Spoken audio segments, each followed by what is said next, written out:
저희의 죄를 용서해 주시고 저희가 저속하는 일마다 하나님 아버지 없는 일이 되게 하여 주시옵소서.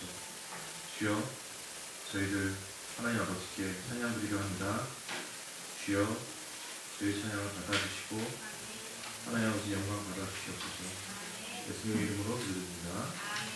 찬송가 524장 갈 길을 밝히 보이시니 부르시겠습니다.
사랑이 난 채우네 주 내게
아멘.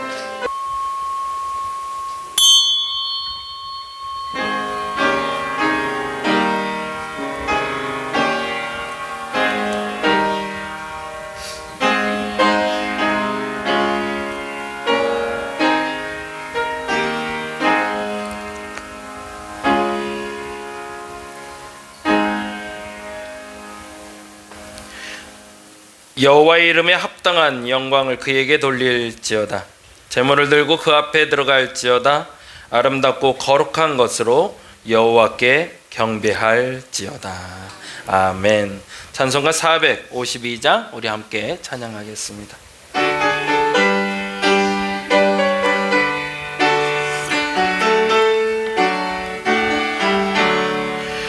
내 모든 소원 기도의 제목 예수를 닮기 원함이라.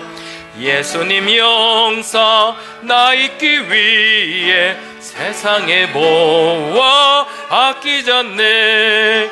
예수님 닮기 내가 원하네. 날 구원하신 예수님을 내 마음속에 지금 거둬사 주님의 영상 인치소서. 무한한 사랑 풍성한 긍휼 슬픈 자 위로하시는 주. 길 잃은 죄인 부르는 예수 그 영상 담게 하옵소서. 예수님 닮기 내가 원하네. 날 구원하신 예수님을 내 마음속에 지금 거둬사 주님의 영상 인치소서.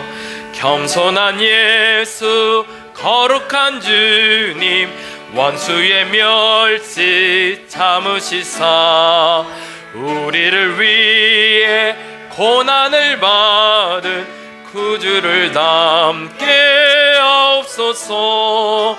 예수님 닮기 내가 원하네. 날 구원하신 예수님을 내 마음속에 지금 거둬사 주님의 영상 인치소서. 아멘. 교독문 10번 시편 16편에 있는 말씀 우리 함께 교독합니다. 작은 글씨는 제가, 큰 글씨는 여러분이 읽어주시면 됩니다. 함께 하도록 합니다. 하나님이여 나를 지켜주소서. 내가 주께 피하나이다.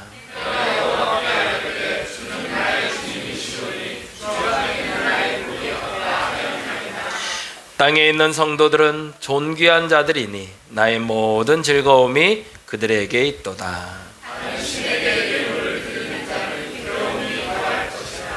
나는 그들이 드리는 피의 전제를 드리지 아니하며 여호와는 나의 산업과 나의 잔의 소득이시니 나의 분깃을 지키시나이다.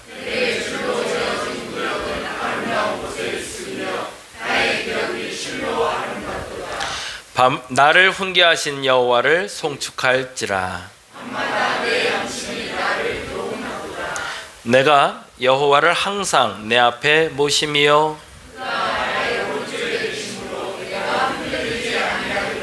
아멘. 송영합니다.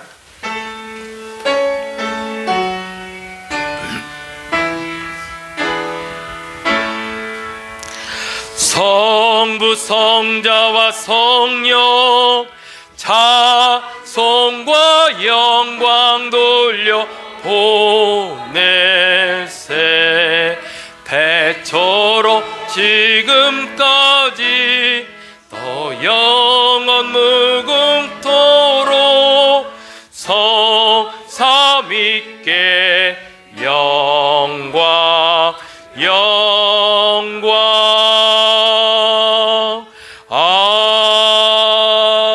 아멘. 자리에 앉아주시기 바랍니다. 찬송가 315장 내 주 되신 주를 참 사랑하고 우리 함께 찬양합니다.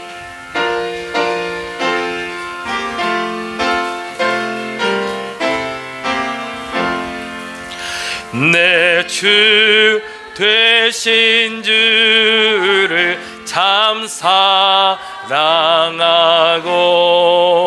곧 그에게 죄를 다 고합니다.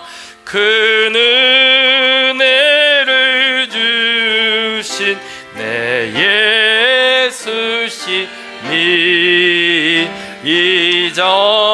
이전보다 더욱 사랑합니다. 주 나 사랑하사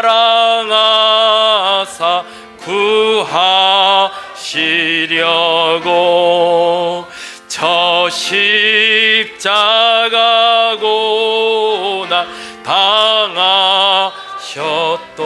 당하셨도다.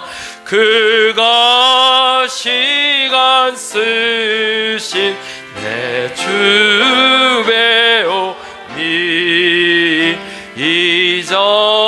이전보다 더욱 사랑합니다. 내 평생에 힘쓸 그 의무는 주 예수의 덕을 늘 기림이라. 숨질 때까지 내 할 말씀은 이전보다 더욱 사랑합니다. 그 영광의 나라 나 들어가서 그 풍성한 은혜 늘 감사하리. 금면류관 쓰고 나 찬송할 말 이전보다 더욱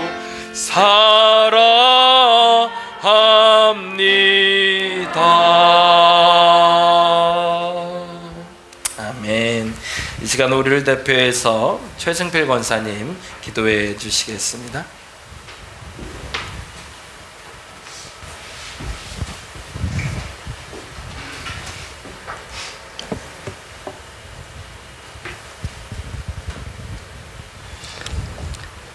사랑의 하나님, 은혜를 생각할 때마다 진심으로 감사드립니다.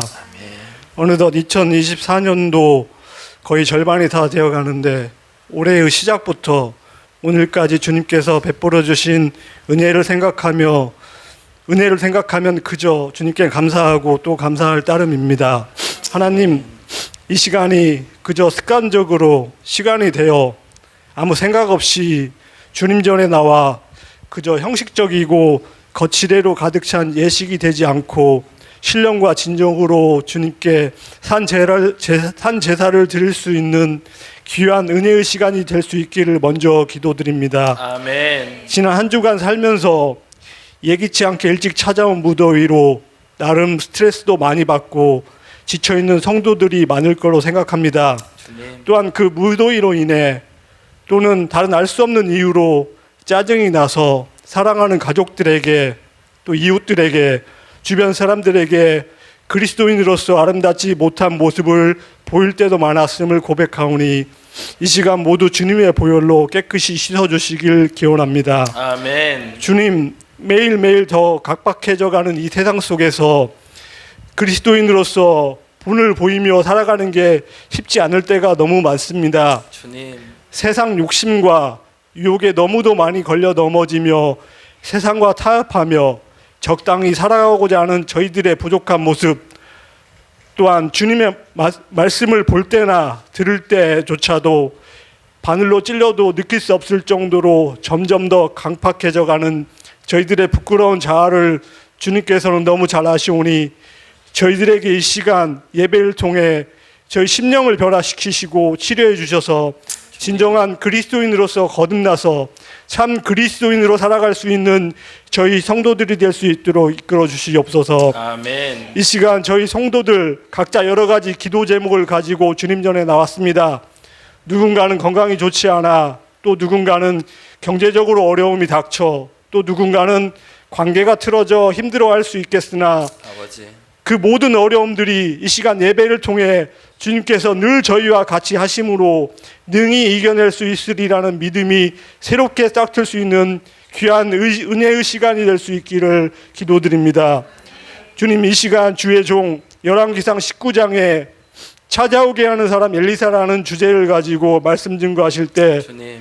주님께서 권능을 더하셔서 아멘. 그 증거하는 말씀을 통해 저희 성도들 모두가 커다란 은혜를 받고 세임을 얻을 수 있는 귀한 은혜의 시간이 될 수 있도록 인도하여 주시옵소서. 아멘. 또한 주님께서 주의 종에게 날마다 은혜를 더하셔서 아멘. 주님을 향한 열정과 사랑으로 다림목교회의 내실 있는 성장을 통해 주님께 더욱 큰 영광을 올려드릴 수 있는 이 시대의 참 주님의 일꾼으로 세워주시옵소서. 아멘. 끝으로 이 시간 여러 가지 사정으로 같이 예배를 드리지 못하는 성도들에게도 동일한 은혜를 베풀어 주시옵시고, 지금은 예배 드리는 처음 시간이 오니 마치는 시간까지 주님께서 예배를 온전히 주관해 주실 믿고 아멘. 사랑 많으신 예수님의 이름으로 기도드렸습니다. 아멘. 아멘.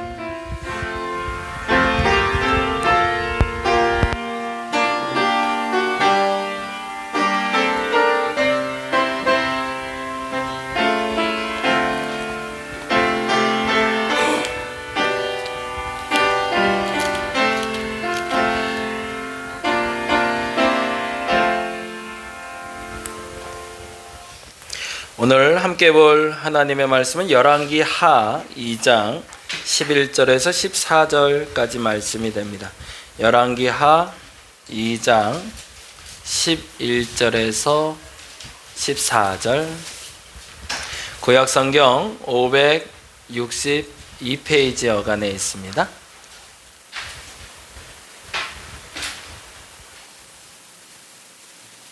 네, 열왕기 하 천천히 한번 찾아보죠.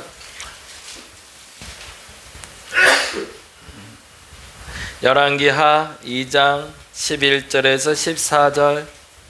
우리 다 같이 자리에서 일어나셔서 같이 한 목소리로 천천히 읽도록 합니다. 내 목소리로 나의 말씀이라 생각하시고 함께 읽었으면 좋겠습니다. 11절 14절 함께 읽습니다. 두 사람이 길을 가며 말하더니 불수레와 불말들이 두 사람을 갈라놓고 엘리야가 회오리 바람으로 하늘로 올라가더라. 엘리사가 보고 소리 지르되 내 아버지여 내 아버지여 이스라엘의 병거와 그 마병이여 하더니 다시 보이지 아니하는지라. 이에 엘리사가 자기의 옷을 잡아 불로 찢고 엘리야의 몸에서 떨어진 겉옷을 주워 가지고 돌아와 요단 언덕에 서서 엘리야의 몸에서 떨어진 그의 겉옷을 가지고 물을 치며 이르되 엘리야의 하나님 여호와는 어디 계시니까 하고 그도 물로 치매 물이 이리저리 갈라지고 엘리사가 건너니라. 아멘. 자리에 앉아주시기 바랍니다. 오늘은 특별한 시간이 있는데요, 우리 혜안이하고 유한이 그리고 우리 안혜영 권사님께서 특송 준비했습니다. 우리 천천히 다 나올 때 박수로 환영하도록 하겠습니다. 마이크를 애들 대줄까요? 마이크 있으면 좋나? 네.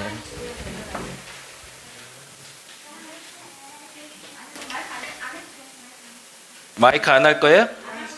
안 하고 싶어요? 마이크 안 한다고? 알았어요. 네, 네. 아, 그럼 또 올라갈 거예요? 그래요. 네, 네. 예, 우리 박수하겠습니다.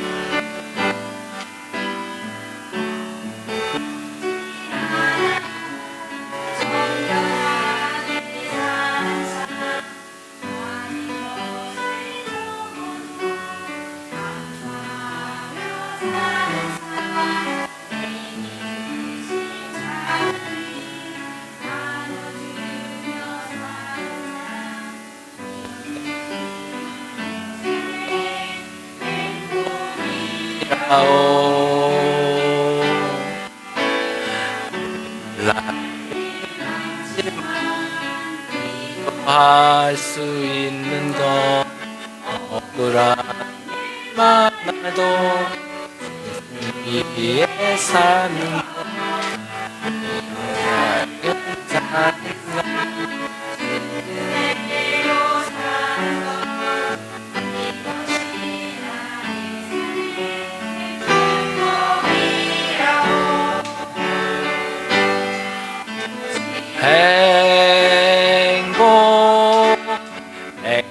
행복이라오 세상에 알 수 없는 하나님 선물 이것이 행복이라오 하나님의 자녀로 살아가는 것 이것이 행복이라고.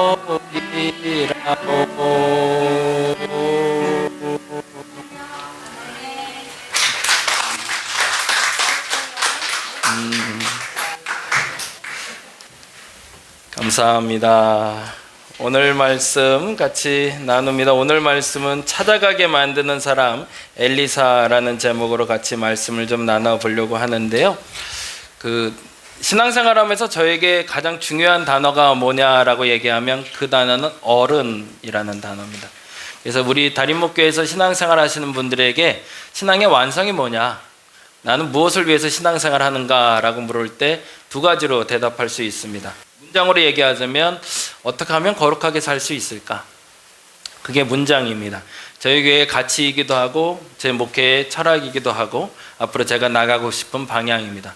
나는 어떻게 하면 거룩하게 살 수 있을까? 그리고 그것을 한 단어로 요약하자면 어른입니다. 어른은 어떤 사람들일까가 저에게는 거룩한 사람이라고 다가왔고 그 어른을 만들어내는 교회, 그리고 저 스스로도 그 어른이 되고 싶어서 지금도 신앙생활을 하고 있습니다. 이 질문과 답을 찾게 된 가장 궁극적인 원인은 두 가지의 단어로 또 연결을 할 수 있는데, 첫째는 종교 장사꾼들이 만들어졌기 때문입니다. 설교를 듣고 그리고 교회에 나오고 그리고 신앙생활하는 사람들 중에 자신의 이득을 위해서 나오는 사람들이 생기기 시작했습니다. 장사를 하는 거죠.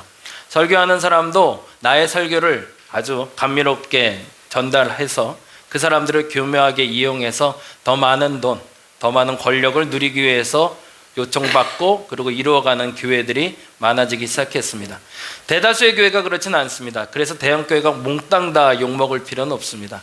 작은 교회일지라도 그렇게 하는 교회들도 있고 큰 교회일지라도 그렇게 하는 교회가 있고 그렇지 않은 교회들이 있습니다.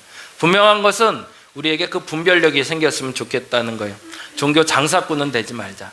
최소한 내가 예수 믿기로 했을 때 그것이 어떤 부와 권력을 누리기 위한 이용의 도구로는 사용하지 말자. 근데 설교를 저도 하는 입장이지만 설교하는 사람들의 이야기를 듣다 보면 그런 불편함이 좀 다가올 때가 있어요.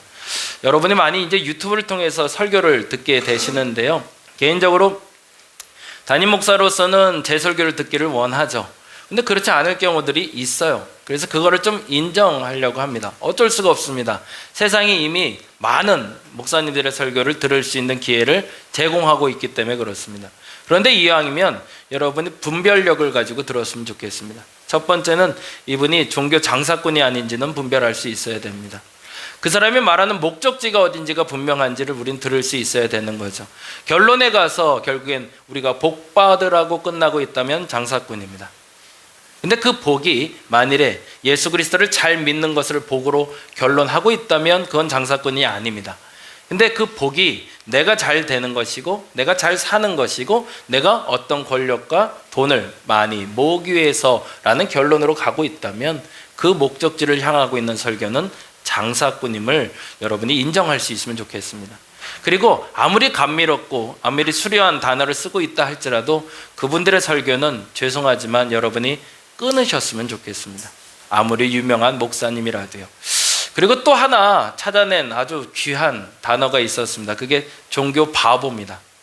종교 장사꾼은 그 사람을 부자로 만들거나 권력을 누리게 하는 설교를 말한다면 종교 바보는 종교만 알게 만들어버리는 사람들이 있다는 겁니다. 여기서 신앙생활 잘하면 돼. 이 말은 참 유혹적입니다. 예수 잘 믿으면 돼 라고 얘기하면서 사회적인 가치는 방치해버립니다. 사회적으로 어떤 문제가 터지고 무슨 일이 터졌을 때 거기에 대해서 방관하게 만드는 설교들이 있습니다. 우리는 그리스도인들이기 때문에 종교와 정치와는 분리되어 있는 것이고, 그래서 정치에는 관여하면 안 돼. 맞습니다.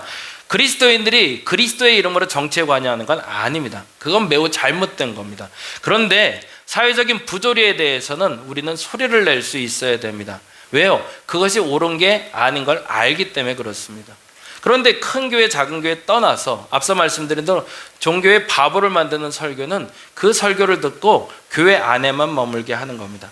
마치 비닐하우스 안에서 채소와 야채를 거둬서 그 안에만 살 수 있는 아주 따뜻한, 그리고 온기가 있는, 그리고 그 안에서만 자랄 수 있는 채소를 만들어내는 겁니다. 오히려 척박한 땅에서 유기농이라고 하는 곡식들을 우리가 지금 선호하는 이유는 벌레도 먹고, 그리고 병충해도 있고, 그리고 풍파도 견뎌낸 식물들이 건강한 음식이 된다는 걸 우리가 알기 때문입니다. 오히려 그래서 화초처럼, 그리고 비닐하우스 안에서 잘 자란 음식들은 우리의 건강을 해친다는 걸 우리는 너무 잘 알고 있죠. 근데 안타깝게도 그리스도인들이 알지 못하는 게 내가 바보가 돼가는 걸 알지 못합니다. 세상에 어떻게 참여해야 되는지, 이 부분도 역시 분별력이 필요합니다. 내가 어떤 가치를 가지고 그 정치, 그리고 그 경제의 움직임에 참여하는지가 중요합니다. 여기서는 아까 말했던 것과 연관성이 있는데 이 부분은 여러분 잘 기억하시기 바랍니다. 정치 운동을 하시는 분들이 100% 다 잘못된 분들이 아닙니다. 경제 운동을 하시는 분도 100% 잘못된 건 아닙니다. 가치의 문제가 있는데 그 결론에 가서 그리스도라면 그분들은 맞습니다. 근데 거기에 그리스도가 없고 자신의 의와 자신이 따르는 당, 자신이 따르는 가치가 마지막 결론으로 가고 있다면 그것은 종교 바보를 만들어낸다는 것 여러분 기억하시고 쫓아갔으면 좋겠습니다. 그게 굉장히 조심스럽지만 그래서 제가 알고 있는 신앙의 어른들을 여러분에게 잠깐 소개하고, 그분들이 여러분에게 좀 불편한 사람들일 수도 있을 것 같아요. 말씀드린 대로 지금 이건 제 주관적인 제 깨달음과 제가 담고 싶은 어른들이기 때문입니다. 그래서 혹여 오늘 설교를 듣다가 불편한 분들이 있다면 양해를 좀 해주시고요. 그렇지 않으려고 애쓰며 중립적인 분들 제가 어른으로 찾고 있는데요. 한 가지 더 말씀드리면 제가 목회를 끝날 때까지 그 일을 좀 하고 싶었어요. 첫째는 어른 찾기. 교회 안에 어른이 되는 목사님들 평신도 찾아내는 일, 그거 참 해보고 싶습니다. 그래서 전국 방방곡곡을 다니려고 그래요. 올 하반기에도 목포하고 광주를 좀 다녀오려고 하는데 전국에 흩어져 있는 좋은 교회의 교인들, 그분들을 소개하는 책을 좀 만들려고 합니다. 옛날 사람들 말고, 옛날 사람들은 만날 수도 없잖아요. 여러분이 만나고 싶었을 때 찾아갈 수 있는 목사님들, 교회들, 그 교회들을 좀 발굴해서 그분들을 소개하고 싶습니다. 그리고 마지막 제가 은퇴할 때 그래도 저 사람 어른이었어, 그래도 목사 다 왔네 라는 말을 들으려고 애써 보려고 합니다. 첫 번째 소개할 분은 이분입니다. 한번 볼까요? 동화 같죠? 동화책에 있는 표지 같은 아주 예쁜 집인데요, 태백에 있는 하사미리의 예수원이라는 동네입니다. 1965년에 대천덕 신부님이라는 분이 만든 공동체인데요. 다음 사진 보여주시죠. 이분이 대천덕 신부님입니다. 일제시대 때 아버지가 먼저 우리나라에 와서 선교를 하셨어요. 그리고 조선이라는 나라에 대한 기억을 좋게 갖고 가셨던 거죠. 그러다 나중에 본인이 다시 우리나라에 귀국하십니다. 이분은 성공회 신부님이세요. 개신교와 같은 부류이긴 하지만 영국에서 파생된 종파죠. 65년에 공동체를 시작하게 된 이유는 질문 때문이었습니다. 역시 저하고 동일한 질문. 어떻게 하면 거룩하게 살 수 있을까? 그리고 이분은 찾아낸 답이, 저는 어른이었지만 이분은 중복이 되었습니다. 남을 위해서 진짜로 기도할 수 있는 사람이 된다면 그 사람은 진짜 그리스도인이다. 그러면 어떻게 기도하는 것이 좋을까를 질문하고 답하는 시간. 그 시간을 갖기 위해서 사람들의 도움 없이 하나님의 도움으로 살아보자고 결심하고 한 40명의 사람들을 데리고 올라가서 태백에 아주 산골짜기로 들어가 살기 시작합니다. 그리고 기적을 체험하기 시작합니다. 그 기적은 병이 낫거나 뭐 어떤 하늘의 음성을 듣거나 이런 게 아니고요. 하나님이 먹이시고 입히시는 기적을 체험해요. 물론 척박하죠. 먹는 것도 형편없고. 그런데 그것에 자족하는 삶을 시작을 하고 그 생활을 지금도 영위해가고 계십니다. 안타깝지만 이제는 소천하신 분이세요. 그런데 제가 이분을 소개하는 이는 앞서 말씀드린 대로 돌아가셨지만 이 공동체가 지금도 남아 그 역할을 해내고 있기 때문에 그렇습니다. 이분에게 제가 영향을 받았다는 이유는 여러분과 제가 매일 하는 운동이 거기에 담겨 있기 때문에 그렇습니다. 매일 아침, 점심, 저녁에 기도를 합니다. 예배가 있어요. 그래서 아침 월, 화, 수, 목, 금 매일 다른 예배를 드리고 주일날 따로 예배를 드리는데 아침에 조도라고 해서 아침에 같이 말씀을 나누는 시간을 갖습니다. 그리고 점심에 중보 기도를 합니다. 그리고 저녁에 삶의 실천을 위한 기도, 만도라는 기도를 드립니다. 아침 9시, 점심 12시, 저녁 6시에 3번의 기도를 매일 드리는 수도원 같은 운동을 하고 있어요. 이거를 제가 도시영성공동체라는 이름으로 우리 교회에 심어보고 싶었어요. 그래서 여러분과 하고 있는 게 카톡에서 매일 나눠드리는 겁니다. 그냥 건성하는 게 아니고요. 매일 아침 6시마다 저와 여러분의 말씀 나누자는 게 새벽 예배 말씀 보내드리는 거예요. 그거 갖고 적용해 보자는 거예요. 어떻게? 점심에 기도하면서. 그래서 12시에 정오기도문 보내드리고 저녁에 나는 어떻게 살았는지를 제 얘기를 여러분께 전달하면서 여러분이 그렇게 살기를 원해서 말씀드리고 있습니다. 이분의 공통적인 특징을 이제 앞으로 계속 찾아가게 되실 텐데요. 첫 번째로 여러분께 한번 요청드리고 싶은 건 한번 가서 보시면 좋겠어요. 강원도 태백 한 1박 2일, 2박 3일 공짜로 먹여주고 재워주는 곳입니다. 여름에는 씻고 이런 게 좀 힘드니까 겨울에 가시면 괜찮겠죠? 한 2박 3일 샤워 안 하도 버틸 수 있는 때 가셔서 밥도 공짜로 주고요. 잠도 제대로 공짜로 재워줍니다. 그리고 2박 3일 동안 아무것도 안 하셔도 되고 이쪽에서 하는 봉사를 같이 하셔도 됩니다. 대신 가셔서 아침, 저녁, 그리고 점심에 하는 기도에 함께 동참해 보시면 양 목사가 어떤 마음을 가지고 그 운동을 시작했는지 그리고 왜 이분을 소개하게 됐는지를 아마 알게 되실 겁니다. 재미난 건 이분이 이 공동체를 만들어 놓고 그 첩첩산 중에 제가 1992년부터 방문을 해서 군대 가기 전까지 2000년까지 매년 첫 해에 제가 올라갔었거든요. 그러고 나서 이제 부목사를 나가니까 이제 못하겠더라고요. 그래서 못 나가게 됐는데 갔다 온 경험들이 제가 너무 좋기도 했지만 더 재미난 건 5시간, 6시간을 걸려서 대중교통도 없는 데를 사람들이 그토록 많이 찾아가더라는 거예요. 제가 갈 때마다 방문한 사람이 오히려 거주하는 사람보다 더 많은 경우가 항상 많았습니다. 왜 이런 일이 벌어질까? 그 얘기를 여러분이 가서 한번 들어보시면 좋을 것 같습니다. 두 번째 분, 청파교회라는 교회입니다. 이분 때문에 아까 제가 조심스럽다고 말씀드렸는데 이분이 어디에 외부 집회를 많이 나갔다가 여러 가지 이유로 자꾸 그 외부 집회가 취소되는 일들이 있대요. 근데 이분의 설교에 대해서는 역시 호불호가 있기 때문에 그렇습니다. 청파교회라는 교회를 한 40년 담임하신 목사님인데요. 이름은 김기석이라는 목사님입니다. 올해 은퇴하셨어요. 그리고 그 교회에서 목회를 마무리하셨는데 후임자가 좀 힘들어요. 왜냐하면 워낙 설교가 좋았고요. 두 번째는 워낙 청빈하게 사셨습니다. 그래서 저는 좀 덜 청빈하게 살려고 합니다. 후임자가 어렵겠더라고요. 차가 없으세요. 담임 목사 차가 없어요. 한 2,000명 모이는 교회인데 담임 목사 차가 없고요. 운전을 안 하세요. 그리고 월급을 참 박하게 받아오셨어요. 그것도 족하다 생각하고 그리고 내 집도 절도 없이 그렇게 사셨던 분이세요. 삶의 가치를 분명히 하고 살아갔던 분이고 그 40년 동안 설교한 노하우가 우리에게 아주 신선한 감동을 주는 분이십니다. 오로지 설교와 오로지 교회만 생각하고 사셨던 분이세요. 안타깝지만 이제는 유튜브에 이분이 남아 놓은 설교를 들을 수밖에 없습니다. 이제는 은퇴했기 때문에 후임 목사님이 이제 그 교회에 주일 설교를 나오기 때문에 그래서 이분까지 제가 설명하면서 부탁드리고 싶은 건 여러분이 혹시 어디든 가서 예배를 드리게 될 때가 있어요. 주일날도 오늘 못 나온 분들이 있는데 과거에는 주일날 우리 교회 안 나오면 죄 짓는다고 그랬는데 요즘 코로나가 그거 바꿔놨어요. 우리 교회 아니더라도 어디 가서 예배 드릴 수 있어요. 근데 저는 그렇게 생각해요. 그 장소가 어디든 상관없는데요. 그 장소에서 하나님을 만날 수 있기를 간절히 바랍니다. 근데 도저히 그 동네에서 예배 드릴 곳을 찾지 못한다면 여러분이 이분의 책이나 아니면 대천덕 신부님의 책을 한 권 들고 가시면 좋을 것 같아요. 그래서 주일 예배는 아니지만 그 짧은 시간이라도 여러분이 정한 시간에 이 설교문을 읽고 묵상하시면 여러분의 그날에 도움을 받으실 수 있을 겁니다. 참고로 이분에 대해서 소개하는 이유는 두 가지인데요. 첫 번째는 제가 코로나를 넘기는데 큰 도움을 주신 분입니다. 정말로 한 번도 겪어보지 못한 일을 경험했거든요. 예배를 드려야 될지 말아야 될지, 내가 성도들에게 뭘 가르쳐야 될지, 나는 지금 어떻게 해야 될지를 아무것도 모르겠더라고요. 근데 그때 해안이 필요한데 그 해안을 갖게 하는 어른을 못 찾겠더라고요. 그런데 이분의 설교가 저에게 큰 도움을 줬습니다.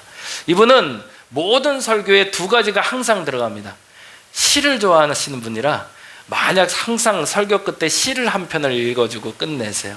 그리고 또 하나 매우 중요한 건 성경의 말씀을 본질 그대로 설명하며 사회적으로 지금 어떤 일이 있고 그 이슈에 대해서 우리가 어떻게 질문해야 되는지를 알려줍니다.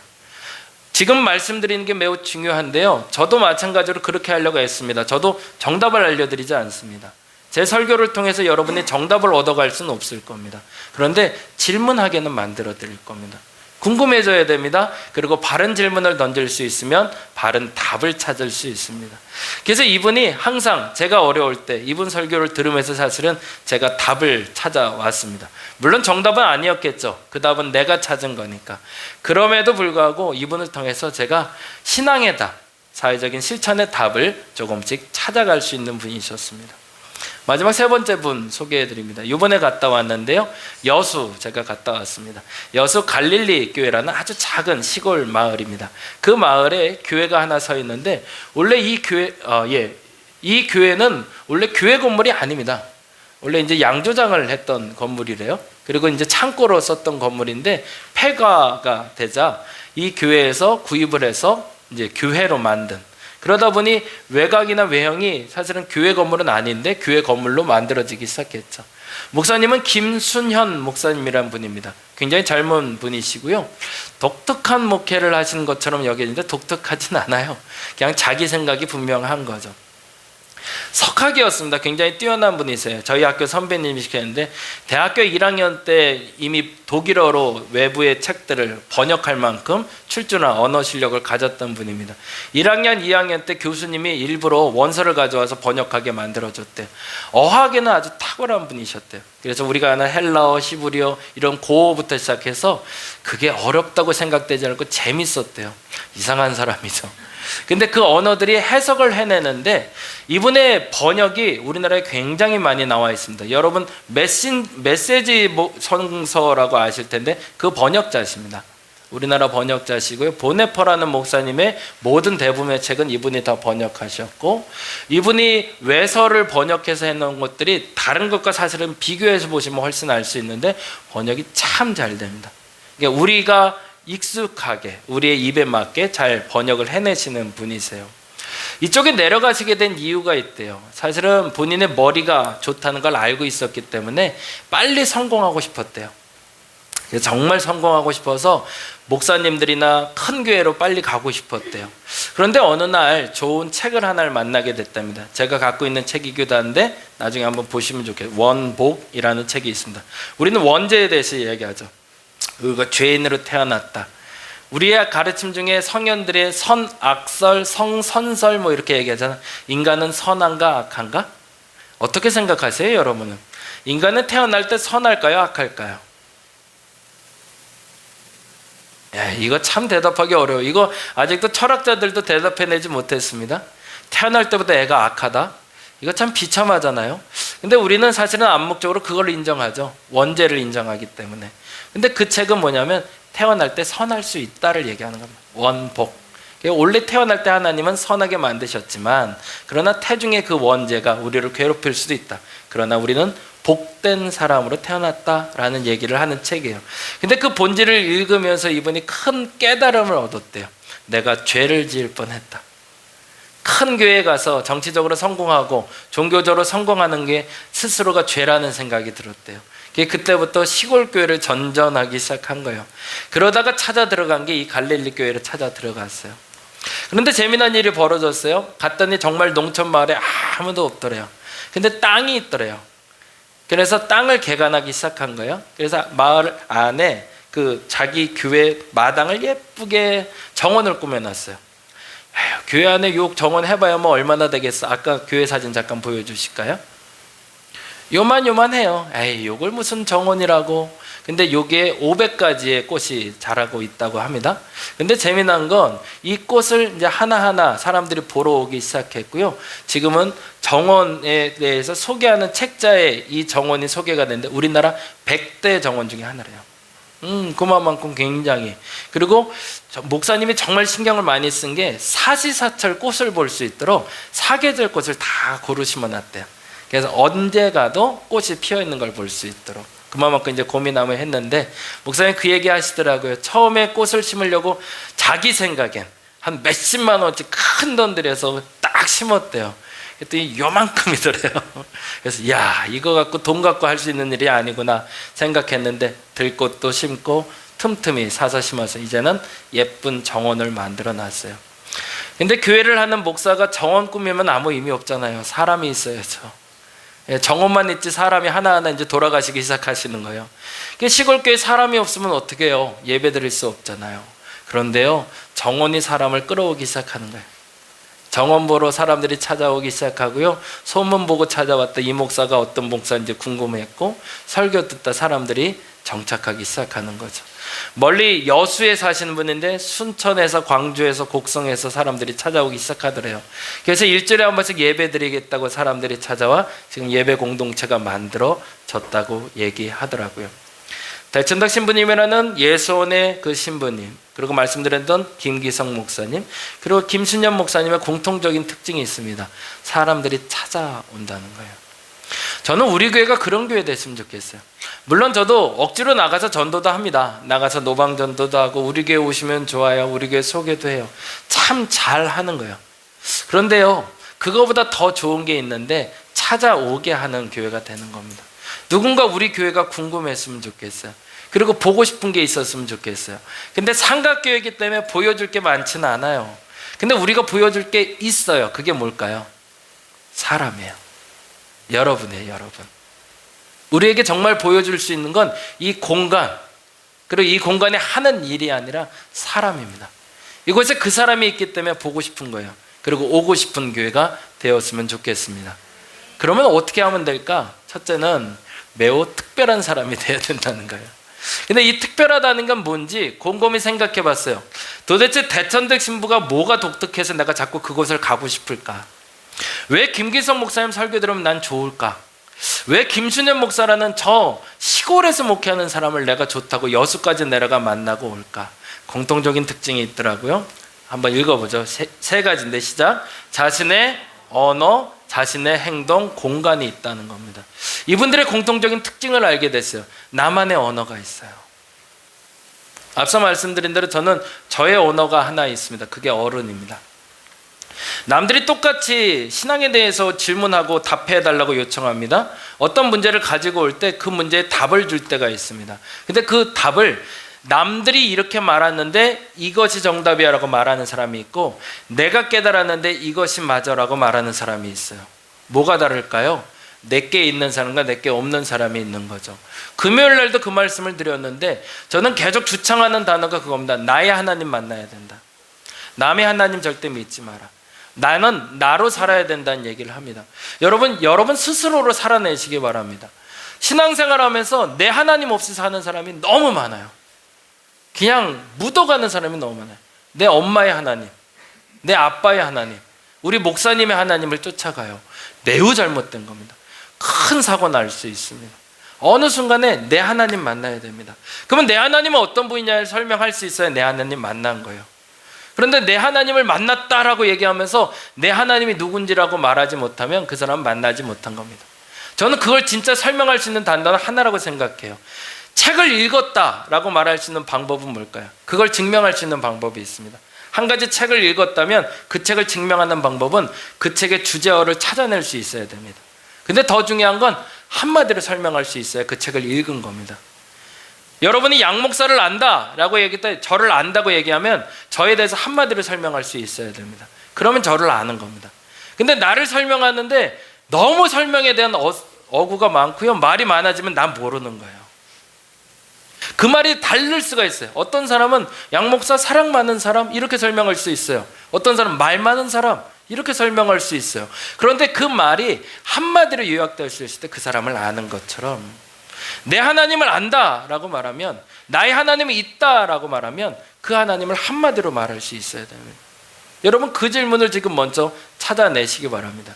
그리고 그 질문의 답을 찾아내면 비로소 진짜 신앙생활이 시작이 됩니다. 왜냐하면 그 하나님이 여러분을 이끌어 가시기 때문입니다. 저의 하나님은 항상 옳은 일을 하시는 분이십니다. 사람들이 뭐라 말할지라도 저는 상관없습니다. 저는 제 하나님이 하는 일을 항상 옳다고 믿습니다. 세상을 망가뜨리셔도 상관없고요, 나를 죽이셔도 상관없습니다. 왜? 그것이 하나님의 옳은 행동이라는 걸 난 믿기 때문에 그렇습니다. 저는 그분에 대한 그 신뢰로 지금 신앙생활을 합니다. 그게 저의 하나님입니다. 여러분의 하나님은 어떤 분이신가요? 이들에겐 그 언어가 있었습니다. 내 하나님을 말할 수 있었고요, 내 교회를 말할 수 있고요, 내 사람들에 대해서 말할 수 있는 언어가 있더라고요. 그리고 더 중요한 건 행동이 있었어요. 그리고 그들만의 공간이 있습니다. 그들만의 공간이라는 건 그곳에 들어왔을 때 그에 대해서 알 수 있는 공간이에요. 여러분이 이 공간을 어떻게 생각하시는지 모르지만 제가 교회를 시작할 때 하나님께 받은 마음은 그거였습니다. 이 공간이 내 머릿속으로 꾸미게 해달라는 거였습니다. 여기 오시면 양 목사가 무슨 생각하고 있는지 알 수 있는 공간입니다. 무슨 생각을 하는지를 좀 더 구체적으로 알고 싶으면 제 책상으로 가시면 됩니다. 그러면 그 주에 읽고 있는 책이 있어요. 그게 이번 한 주의 양 목사의 모습이에요. 지금 읽는 책은 시간에 대한 책을 읽고 있습니다. 세상에서 모든 시간을 어떻게 정리하고 그리고 해석해내고 있는지, 그리고 나는 그 시간을 어떻게 해석해내는지가 이번 한 달의 제 질문이에요. 그 질문을 찾아가고 있어요. 사람들마다 자기 공간이 있는 사람들이 있어요. 그리고 그거는 범접하지 못하게 그들만의 공간으로 만들어갈 수 있을 때 그들이 특별하다고 말합니다. 이 말을 조금 더 쉽게 말하면 이렇게 말할 수 있어요. 다음 장 보여주실까요? 네, 말과 행동이 같다라는 겁니다. 누군가를 만나고 싶을 때, 그리고 그 만났을 때 뭔가를 배우고 싶다고 말하는 사람들의 가장 공통적인 특징은 말이 많다 적다가도 없더라고요. 말을 잘한다 못한다도 상관없어요. 그 말한 대로 살고 있느냐가 중요하더라고요. 우리가 예수를 믿는 이유는 거기에 있습니다. 예수님은요 그렇게 사셨거든요. 단 한마디도 자기가 말한 것을 어기며 살지 않았습니다. 그리고 자기가 믿는 하나님대로 살아왔던 분이신 거죠. 앞서 말씀드린 세 분의 어르신이 그랬습니다. 제게는 그랬습니다. 물론 모르겠어요. 다른 분들이 다른 모습을 봤다면 저는 할 말 없지만, 저는 제가 보기에는 그 세 분의 어르신들은 똑같이 살려고 애를 쓰고 있습니다. 근데 여기서 한 가지 분명한 게 있어요. 완전하지는 않다는 거예요. 그럼에도 불구하고 어떻게 보니까 좀 모난 게 있더라고요. 어떻게 보니까 좀 다른 모습도 있더라고요. 그런데요, 애쓰더라고요. 그렇게 살려고. 내가 믿는 하나님, 내가 알고 있는 신앙, 그거 붙들고 그거대로 살아보려고 애를 발버둥을 치고 있더라는 거죠. 이제 성경 얘기 좀 해야죠.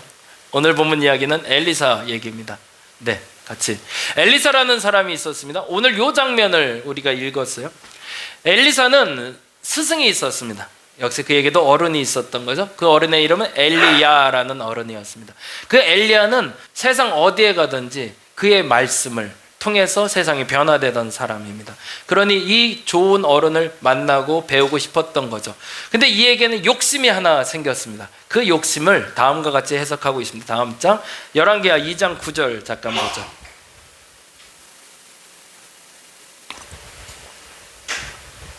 열왕기하 2장 9절 말씀 다 같이 찾으셔서 같이 한번 읽어주시면 좋겠습니다. 2장 9절 말씀, 오늘 하고 싶은 얘기의 요지가 됩니다. 같이 한번 읽어볼까요?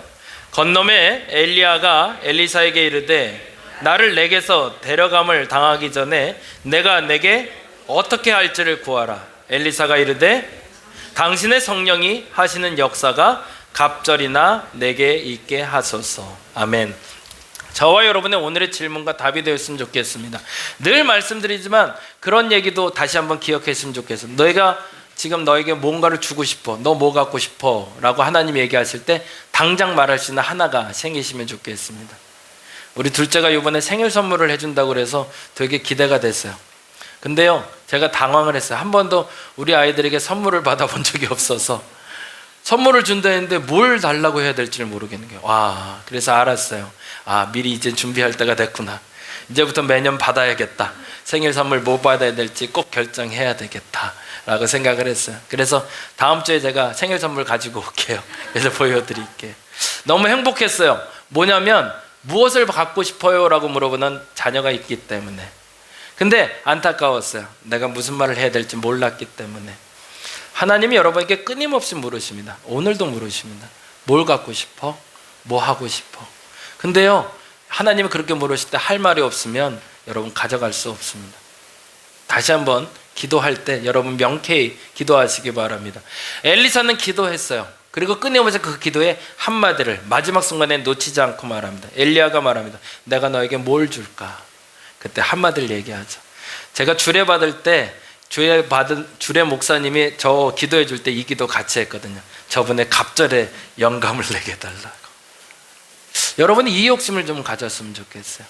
누군가에게 기도 받으실 때나 혹은 누군가 기도할 때 사실은 어떤 기도를 요청할지 모르겠다면 이렇게 말하시기 바랍니다. 당신의 가진 것에 갑절의 영감을 내게 달라고. 그분이 부자였으면 좋겠습니다. 네. 가진 게 많은 사람이라면 당신이 가진 거에 2배를 내게 달라고 말할 수 있는 거죠. 그분이 기도 많이 하는 분이라면 2배의 기도의 능력을 달라고 하는 거죠. 근데 이쯤에서 끝나면 재미가 없잖아요. 도대체 갑절의 영감이 뭘까? 그가 그토록 원했던 것이 뭘까? 그리고 그 역사가 뭘까를 엘리사가 살아가는 걸 보니까 알겠더라고요. 엘리야는 찾아가서 전하는 사람이었습니다. 근데 엘리사는요, 그 자리에 있기만 해도 찾아오는 사람이 되더라고요. 그게 저는 그가 받은 갑절의 영감이라고 믿습니다. 사람이요, 여러분 한번 생각해 보세요. 이번 한 주 여러분을 찾아온 분이 몇 분이나 계셨나요? 여러분이 찾아간 사람 말고 누군가 문제가 있어서 여러분을 찾아오시는 경험이 있으신가요? 그렇다면 여러분 잘 살아오신 겁니다. 더 정확히 말하자면 단 한 번도 그런 경험이 없다면 지금부터 준비하셔야 됩니다. 그래서 누군가 자녀뿐만 아니라 이웃 중에 혹은 여러분을 아는 그 누군가가 문제가 생겼을 때 전화하고 싶은 사람, 만나고 싶은 사람, 그 사람이 여러분이 되시길 바랍니다. 그러려면 앞서 말씀드린 대로 엘리야의 갑절의 영감을 구하시면 됩니다. 그리고 그 구하시면 여러분에게 찾아오는 사람들이 생길 겁니다. 너무나 재미난 건 요 다음인데요. 다음 절 볼까요? 잠깐만 넘겨줄래요? 없나요? 요거 다음에 없어요? 네, 그러면 앞으로 가볼까? 그림 앞에. 엘리야를 찾아왔던 사람들이 이런 사람들이었대요. 그림 앞에. 그림 앞에. 앞에. 아, 뒤로 해야 되는구나. 예, 요거 보여주시면 돼요. 엘리사를 찾아온 사람들이 어떤 사람인가가 중요해요. 남녀노소, 빈부, 그리고 지역에 상관이 없습니다. 이게 매우 놀라운 겁니다. 나를 찾아오는 사람들이 가난한 사람들만 찾아온다면 그것도 문제가 있습니다. 나를 찾아온 사람들이 부자들만 찾아오는 건 그것도 문제가 있어요. 나하만 장군이 찾아와요. 외국의 군대 장관인데 그 사람이 병 낫겠다고 엘리사를 찾아와요. 사랍대의 과부가 찾아옵니다. 한 여인은 남편이 엘리사의 제자였는데 일찍 죽었대요. 그리고 2 자녀가 있는데 빚이 많아져서 그 2 자녀가 노예로 팔려가게 생겼대요. 나 좀 도와달라고 찾아옵니다. 그래서 여러분이 잘 아는 대로 네가 가지고 있는 모든 그릇, 이웃들에게 그릇을 빌리라고 얘기해요. 그릇을 가져오다 그것에 그릇을 넘치게 찼다고 얘기를 합니다. 가난한 사람들, 여인들, 부족한 사람들이 찾아오기 시작합니다. 그리고 군대 장관이 찾아옵니다. 그리고 죽기 전에는 왕이 찾는 사람이 됩니다. 지역도 상관없고 빈부도 상관없고 남녀노소 상관없어요. 누구든지 그를 찾아와서 그와 친구가 될 수 있는 사람이었다는 거죠. 여기까지 가보면 우리는 이 단어의 결론, 어른에 도달할 수 있을 것 같습니다. 여러분의 친구는 어떤 분들인가요? 저는 그 말 되게 싫어해요. 교회는 가난한 사람과 약한 사람을 위해서 존재하기 때문에 장애인들 그리고 가난한 자들 위해서 품을 수 있는 교회가 돼야 된다. 맞습니다. 근데 그들만 있어서는 교회가 안 됩니다. 그들도 품을 수 있어야 되지만 부자들도 와야 됩니다. 가난한 사람도 와야 되고요. 빨간 당도 있어야 되고 파란 당도 있어야 됩니다. 왜? 여기는 누구든 와야 됩니다. 그런데 더 중요한 건 그들을 품을 수 있는 어른이 있을 때 그들이 와야 됩니다. 그들을 품을 수 있는 어른이 없을 때 그 교회로 온다면 그 교회는 무너져 내릴 거기 때문에 그렇습니다. 오늘은 그렇게 기도했으면 좋겠습니다. 기도로 가볼까요? 네, 쭉 넘겨서 오늘의 기도 한번 보여주세요. 오늘은 태근이가 없어서 우리 하원이가 하고 있는데 잘하고 있네요. 네, 같이 한번 읽어보겠습니다. 갑절의 영감을 통해 모두를 품을 수 있는 말과 언어를 소유하게 하소서. 한마디로 하면 뭐라고요? 어른이 되어주시기 바랍니다. 다시 한번 요청드립니다. 왜냐하면 이제 상반기를 마무리했거든요. 상반기는 여러분 어른답게 사셨나요? 누군가 여러분을 찾아와 답을 얻어가셨나요? 그렇다면 잘해오신 겁니다. 근데 그렇지 않다면 하반기는 해보자고요. 어른답게 한번 살아봤으면 좋겠습니다. 여러분의 말과 여러분의 행동이 하나가 되시기를 간절히 바랍니다. 기도하겠습니다. 찾게 만드는 교회 됐으면 좋겠습니다. 사람들이 다림목교회를 찾아왔으면 좋겠습니다. 그래서 답을 찾아가